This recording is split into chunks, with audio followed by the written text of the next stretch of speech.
province of Apayao boasts its own collection of natural wonders that are otherwise not found in the rest of the Cordilleras. Little wonder that it has been dubbed as Cordillera's last frontier for nature's richness. Here, underground rivers, majestic waterfalls, magnificent lakes hug a unique land that is replete with captivating caves, picture-pretty parks, and exotic wildlife. Delve deep into underwater splendor being offered by Malabisin Lake and underground river as well as Waton subterranean river. Come up the surface to gape at fish and wildlife, which are highly visible in the unpolluted waters of Apayao River. And do stop to admire the myriad of picturesque waterfalls of varying sizes that are found along the river. Commune with nature and marvel at wondrous sites at the Agamata, Agora, and Anag Sikapo wildlife sanctuaries. Scale the heights of Mount Sulo, the highest peak in Apayao. Stumble into untold discoveries at Purit, Anganupan, Nalvo, and countless other caves that make Apayao a whole lot more than simply interesting. Apayao is made up of 7 municipalities with 131 barangays. Ilocan's dominant dialect by almost half of the province's 26,812 households, followed by Isneg and Tagalog. The prevailing climate in the province falls under Corona's type 3 classification. It is characterized by relatively dry and wet seasons from November to April and wet during the rest of the year. Heaviest rain occurs during December to February, while the month of May is the warmest. Updated records of the Department of Trade and Industry Provincial Office reveal that existing industries in the province are furniture, garment craft, food processing, gifts and housewares, and agricultural support. From Manila, there are 2 bus lines traveling direct to Junction Luna in Abulog, Cagayan. The Florida Bus Line and RCG Bus. The terminal of the 2 bus lines are located in Sampaloc, Manila. Travel time from Manila to Junction Luna is around 12 hours.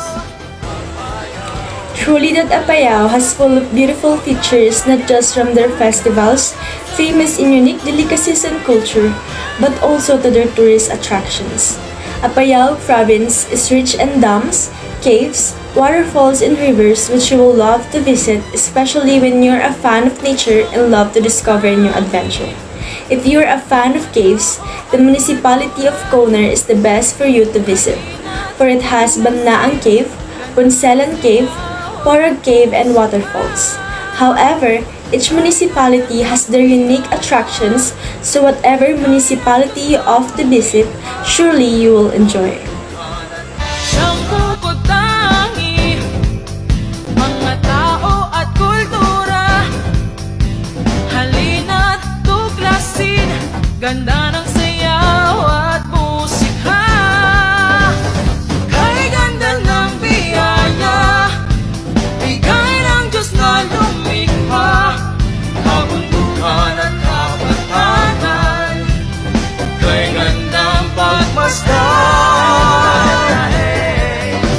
Ito ang Apayao, pinag-uusapan, Apayao, Apayao, agragsak impukro na dayan, Apayao. Ito ang Apayao, pinag-uusapan, Apayao, Apayao, agragsak impukro na dayan, Apayao. The ruins of a church in the town of Putdol indicates that the Spaniards tried to evangelize the local people of Apayao as early as late 17th century.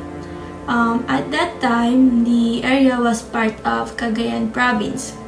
On August 13, 1908, Apayao became a sub-province of the huge mountain province by virtue of Act Number 1876. On June 18, 1966, Apayao became part of Kalinga-Apayao province when Mountain Province was split into 4 provinces through the enactment of Republic Act Number 4695. With the passage of Act Number 7878, Apayao was split from Kalinga on May 8, 1995 to become a separate province.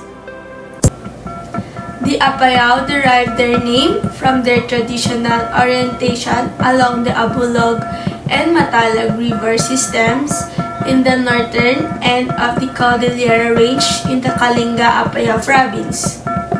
They live in a well-built multiple family houses clustered together in small, permanent, kin-based villages. Large kinship groups are led by a Mengal who has distinguished himself economically as well as demonstrating other leadership skills. Propitious events are commemorated in a feast called the Sayang, in which prestigious males compete at boasting around a ritual stone while specialized female attendants communicate with the spiritual world.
Apayao is a landlocked province in the Philippines and is deeply located in the mountain province of northern Luzon. It is bounded by Cagayan province on the east, Ilocos Norte and Abra on the west, and Kalinga on the south.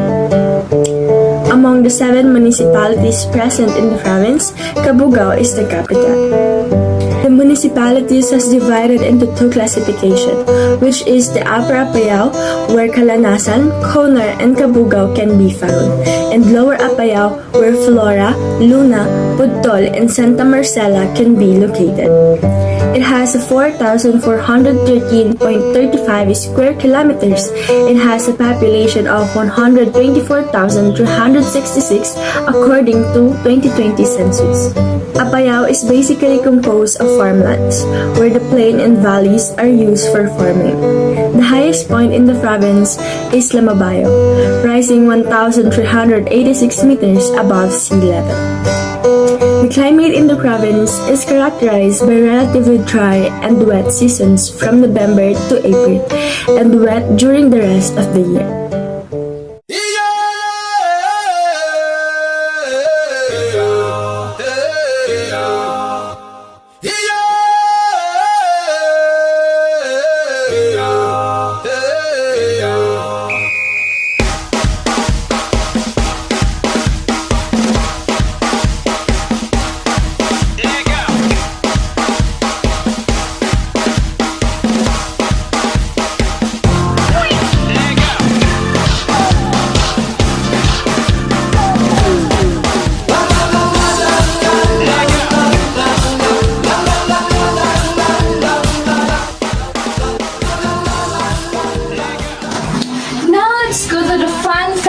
Celebrated in the province of Apayao. first here is Siam Talep Talok Festival. This festival, also known as the Siam Festival of Apayao, is held every February 14th to commemorate the province's founding anniversary and Isnag's grandest feast of celebration. It is a feast that features and ushers the traditional way of Isnag's Thanksgiving, the higher supreme unseen being known as Alawagan, which is carried out and began through rituals spiced with pip song, native chants, and dances known as Tatel. And the festival features the agritourism and trade fair, which present the varied products and beauty of natures of Apayao. Isnag indigenous games, sports, street dancing, and the search for Miss Dayag de Apayao, which showcase the beautiful and intellectual ladies of Apayao. Next up is the Fruit Harvest Festival. This festival was celebrated in every September and October in Kirikitan, Corner, Apayao. It is the harvest season of rambutan, lanzones, durian, oranges, and pomelo. This was started by Mr. Irinio Ortega in gratitude for the abundant fruit crop, and it was later institutionalized by the municipality government of Conner, which took pride in being known as the fruit basket of Apayao.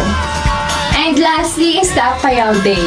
The people of Apayao also commemorate Apayao's Founders Day to honor AKB's vital efforts to the separation of the then single province of Kalinga and Apayao. The festival is being held in accordance with the provincial ordinance passed by the Sangguniang Panlalawigan of Apayao in 2017.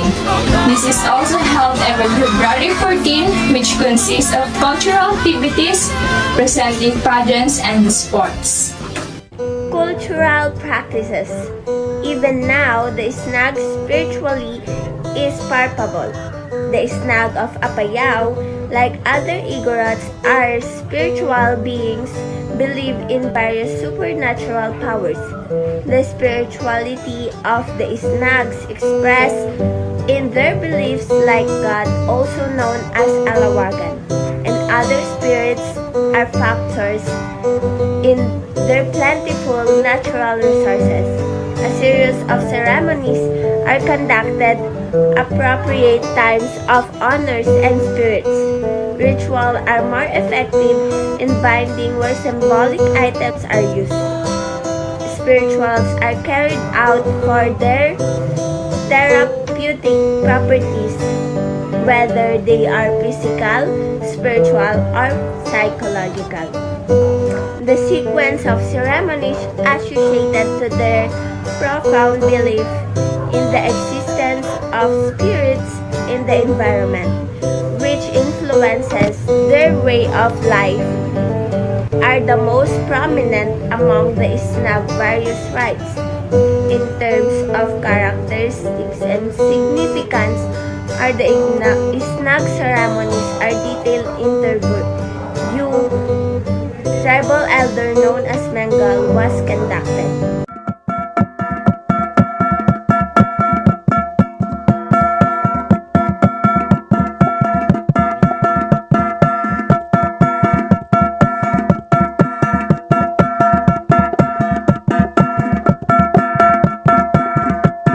Now, let's go to their economy.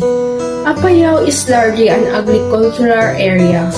The primary products are rice, corn, coffee, and root crops such as sweet potato, yam, and taro. Many locals are also engaged in the manufacture of furniture, woven clothes, and handicraft. The government is doing its best to promote the province as a tourist destination, but accessibility is quite a challenge due to the mountainous terrain and modern roads have to be built first. And that's bring us to the end. We would like to thank you for your time and attention.